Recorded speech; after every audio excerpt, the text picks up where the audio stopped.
ღვიმეთა წარმოქმნას მილიონობით წლები სჭირდება. ყველაფერი კი მაშინ დაიწყო, როდესაც დედამიწაზე ზეზვასა და მზიასთან ერთად დინოზავრების დააბიჯებდნენ.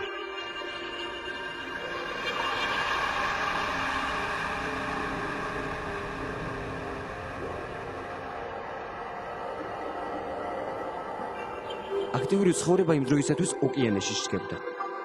თუმცა სამწუხაროდ მაშინდელი წყალქვეშა არსებების უმეტესობამ 21 საუკუნეს ვერ მოაღწია. საუკუნეების განმავლობაში გადაშენებული არსებების ნარჩენები მდინარეებს შეერია. ბუნებამ კი ეს ფენები მყარ წარმონაქმნად აქცია. უძველესი ხანიდან დღემდე დედამიწის ქერქის დეფორმაციამ წყლის დონის კლება გამოიწვია. ამან დნობადი ქანები წარმოშვა. ღვიმე კი ასე წარმოიშობა. წვიმის წყალი ჩადის მიწის ნაპრალებში. ამის შემდეგ ქანები ფართოვდება. მიწის ქვეშ ჩასული წვიმა ქვედა დინებებს უერთდება და მძლავრი წყლის ნაკადი წარმოიშობა. ქანები თანდათან ფართოვდება და რამდენიმე ასობით ათასი წლის განმავლობაში ღვიმურ სისტემას წარმოქმნის.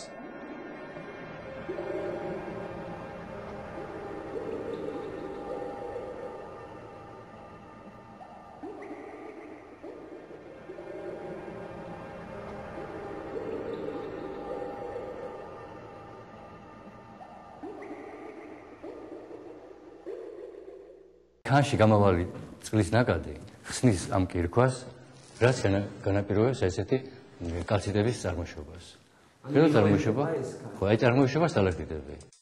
დაუოკებელმა მღვიმურმა ინტერესმა გადაგვაწყვეტინა, რომ წყალტუბოს კიდევ ერთი მიწის ქვეშეთი დაგველაშქრა.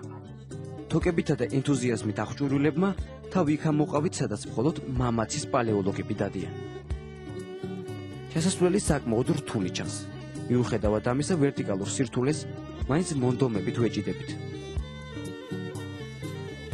აი ხა შეიძლება ითქვას, რომ ჩემი სიცოცხლე აი ვიწრო თოქზე კიდია.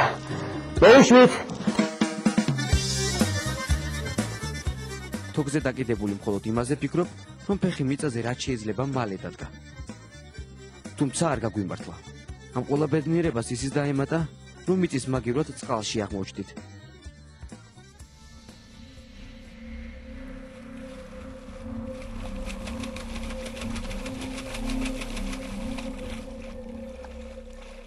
ღვიმაში შესულებს კი სტალაგმიტებისა და სტალაქტიტების მაგივრად ღამურების მთელი შემადგენლობა დაგვხვდა. თავიდან რომ პატარა ნაკადული გვეგონა, მიწისქვეშა მდინარე აღმოჩნდა. წყალში წელამდე შესულებს უკან დახევა არც გვიფიქრია. თუმცა ღამურების არც თუ ისე საამონმასტვენამ მოსვენება დაგვაკარგინა. წინ რა გველის არ ვიცით, თუმცა მზის გაყინული ექსპედიციის წევრები გზას მაინც მონდომებით ვაგრძელებთ.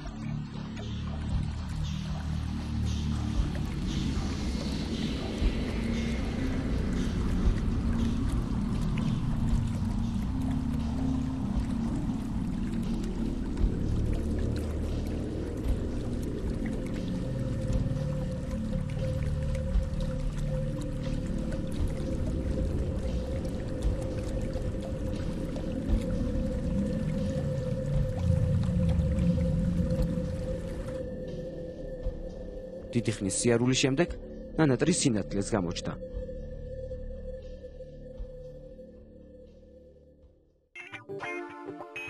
ჩვენს გაკვირვებას საზღვარი არ ჰქონდა, როცა საბოლოოდ თავი ჩვენთვის უცნობი წყალტუბოელი ეზოში ამოვყავით. მიწიდან ამოსულმა სტუბრებმა ძროხად კი დავაფრთხეთ.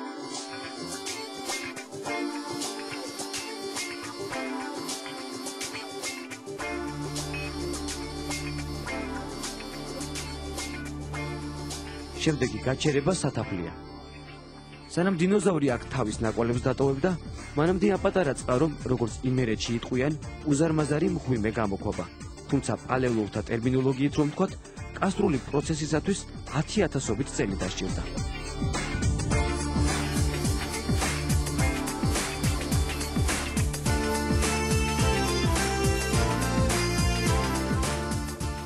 ცენტრალური დარბაზი, მისი სახელწოდება დაკავშირებულია სტალაგმიტის ქვედა ფორმასთან, რომელიც ძალიან გავს ადამიანის გულს და უწოდეს გულისებური დარბაზი ამ დარბაზს.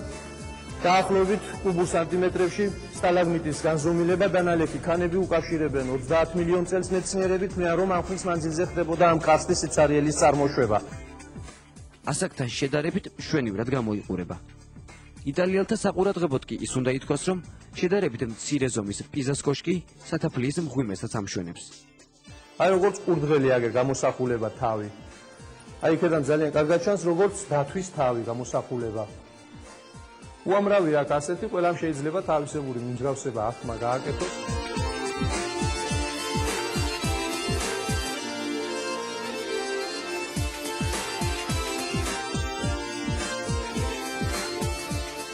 გვიმურ ზოოპარკში მოგზაურობა დასრულდა. ახლა გზას წყალტუბოს სამხრეთ აღმოსავლეთისაკენ მივუკლევთ. შესაძლოა შეგიძლია აღმოჩენილი პიონერების გზა.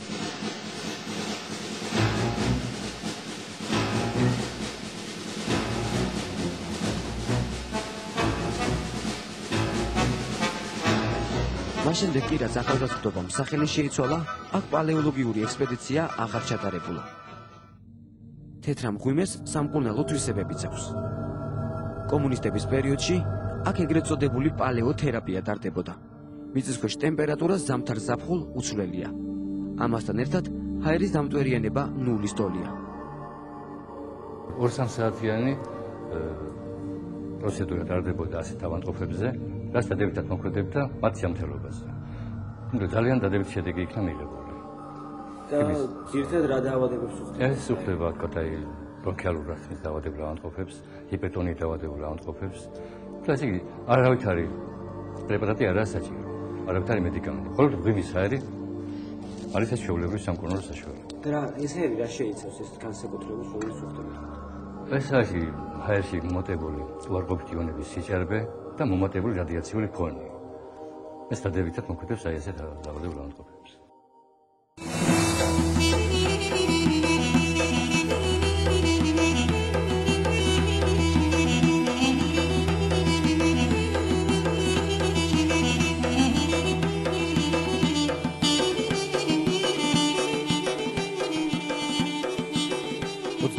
საუკუნეში კი გვიმემ სხვა დატვირთვა შეიძინა. ახლა აქ მოჭარბებული უარყოფითი იონების ნაცვლად ჰაერში მწვადი სუნი ტრიალებს. გამომდინარე იქიდან, რომ გვიმე თავიდან თეთრი იყო, პიონერებმა თეთრა უწოდეს. ახლა კი სტალაგმიტებიც, სტალაქტიტებიცა და ქიმიური დაღვენთებიც შებოლილია. კედლებზე კი წყალტუბოში მცხოვრები ყველა მოქეიფის სახელი, გვარი და დაბადების თარიღი ქრონოლოგიურადაა ჩამოწერილი.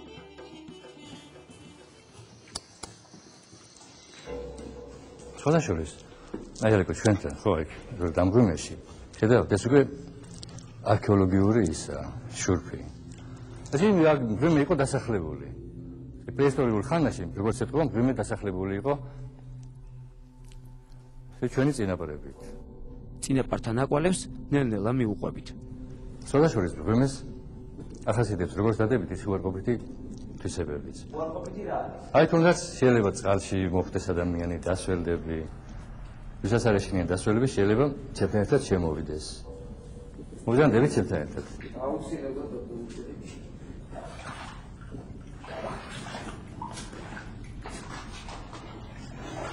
აგერა იდეალი გონი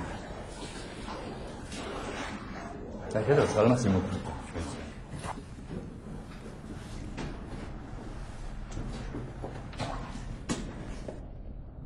დიდი ხნის სიარულის შემდეგ გვიმის ბოლოსას მივადექით.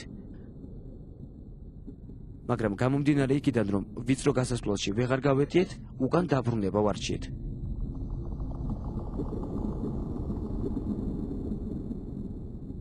ექსპედიცია დასრულდა. ახლა უკვე გზას მზის სინათლისაკენ მივუკლევთ. მიუხედავად იმისა, რომ ჩვენი მოგზაურობის დროს მრავლად იყო ხიფათიც, რისკიცა და ექსტრემიც, გვიმის იდუმალის საოცრება ამათ ნამდვილად ღირდა.